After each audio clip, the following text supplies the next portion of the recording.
Salam alaikum, bonjour, je suis ravie de vous retrouver, j'espère que vous allez toutes et tous bien. Cette vidéo s'adresse à un certain Kamal Alouani, un monsieur très vulgaire, même un vieux monsieur très vulgaire.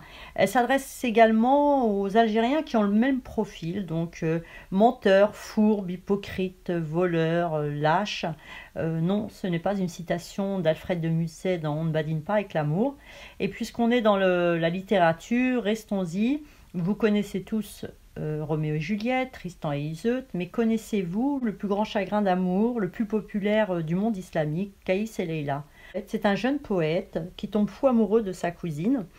Il va sombrer dans la folie après s'être vu refuser à maintes reprises la main de sa belle. Inconsolable, il va mourir fou de chagrin dans le désert, dans le plus grand dénuement. Donc on l'appelle surtout le Mejnoun de Leïla. Kamel Alouani me fait penser à ce Mejnoun, donc je vais l'appeler le Mejnoun de Salma. Ce vieux monsieur vulgaire est venu à maintes reprises sur ma chaîne quémander des faveurs, donc discuter avec lui, être son ami. Donc je vous posterai cet échange où il me demande d'être mon ami. Il me faisait des compliments. Je l'ai chassé comme un malpropre, vexé. Il ne cesse désormais de faire des vidéos pour m'insulter. Il a fait 2 vidéos. L'une d'elles était si vulgaire qu'elle a choqué ses compatriotes, peu habitués à de tels propos. Honteux, il l'a effacée et a posté une vidéo d'excuses. Sa première vidéo est surréaliste, carrément hallucinante. Il commence par critiquer les photos de profil de mes 3 chaînes. Mejnoun de Salma, le rouge de ma chaîne Boutef PD symbolise le sang dans lequel vous avez toujours baigné, celui de la décennie noire par exemple. Concernant ma 3e chaîne, vous avez entièrement raison. La femme sur la photo a une pose suggestive. C'est celle que prennent vos compatriotes lorsqu'elles croisent des Marocains. Elle s'appelle ma chaîne Algérie Patriotique. Je ne pouvais mettre la photo d'une belle Marocaine en caftan.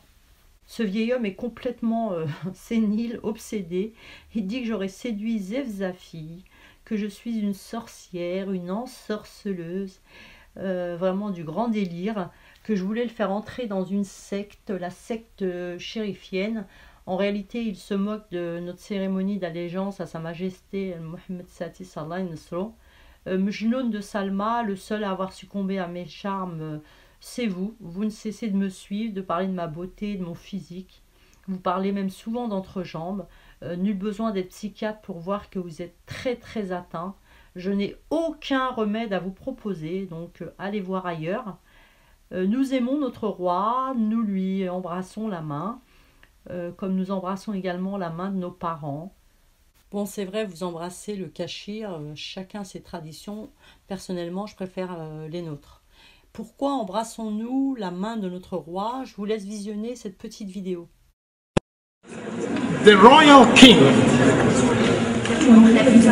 Amir al-Mu'minin, Muhammad al-Sadis, Hafizahullah, is not only the king of Morocco, he is the king of over 300 million or 400 million adherents of Maliki all over the world. He is the king of Awliya Allah all over the world. He is the king of Shurafa all over the world. He is the king of all Sufis, whether they are Qadiriyas, Bushishiyya, Tijaniyya, Shazaliyya, all over the world. And he is the king for all the lovers of the Holy Prophet Muhammad sallallahu alayhi wa sallam.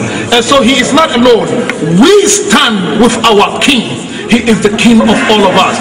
May Allah protect him, exalt him, and guide him. And we will die for our king, Amir al-Mu'minin. Sachez que le protocole traditionnel n'est pas obligatoire face à notre roi.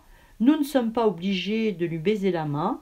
Nous le faisons par respect, comme tous les chrétiens le font quand ils se présentent devant le pape.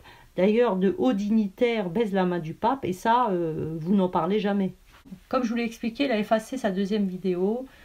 Il a révélé sa véritable nature. C'est un vieil homme frustré, desséché de l'intérieur, qui ne parle que d'entrejambe, de séduction.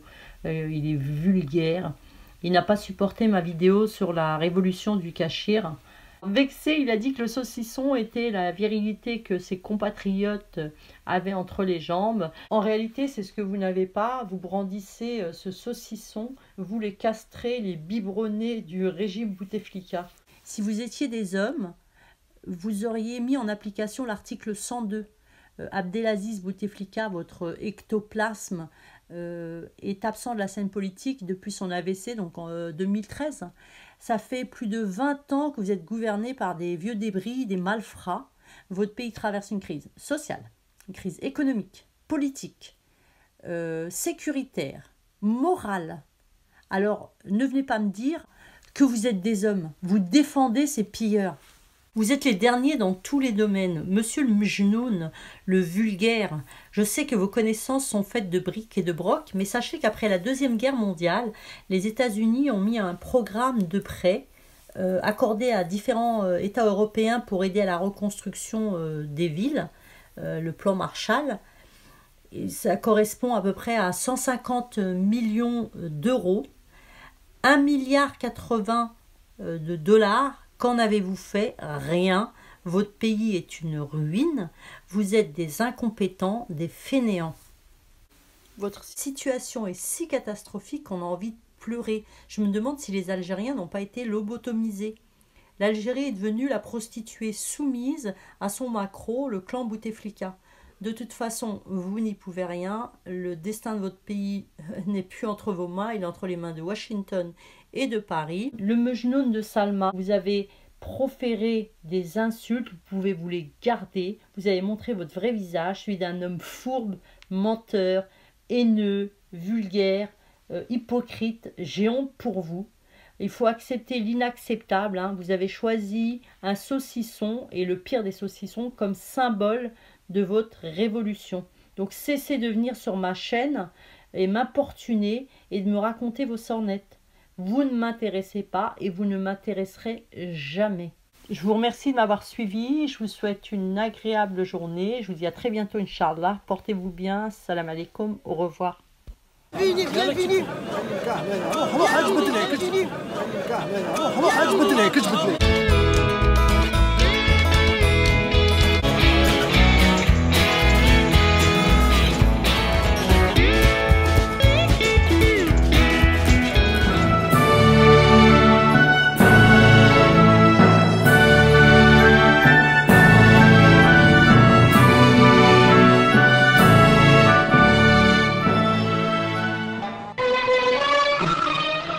وإلى جانب الأنشطة التنموية المختلفة على المستوى الداخلي كان لابد للمغرب من التفتح على العالم الخارجي، وكان من الطبيعي أن يهتم بمشاكل المنطقة خصوصا مساندة كفاح الشعب الجزائري الشقيق من أجل الاستقلال.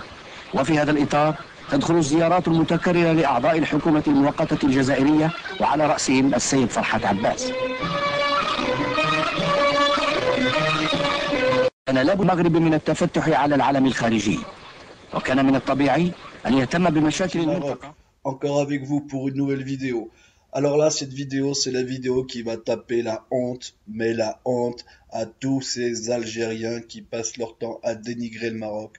Regardez ces images, regardez comment les Algériens dans la banlieue d'Alger, j'insiste, hein, ça se passe dans la banlieue d'Alger, regardez comment ils font passer les câbles électriques dans les murs, dans les maisons.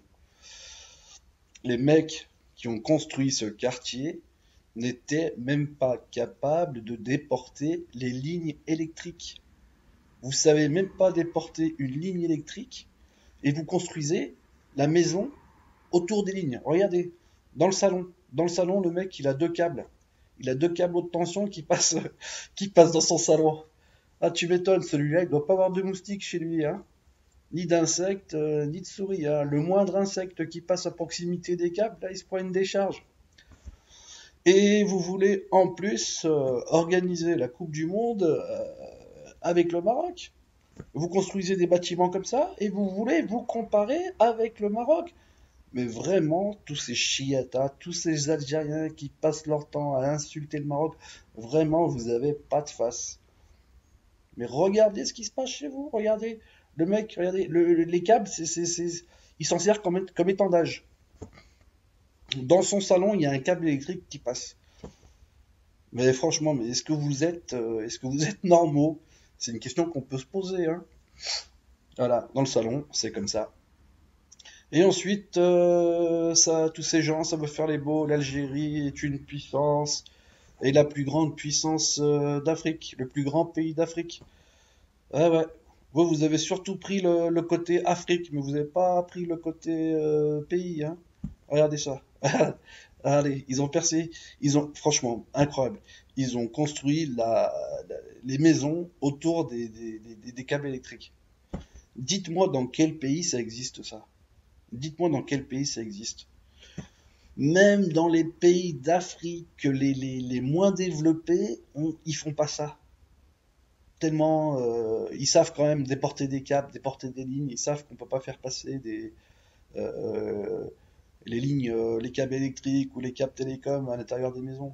Mais il y a que vous qui ne voyez pas ça, qui ne voyez pas l'état de délabrement dans lequel vous vous trouvez.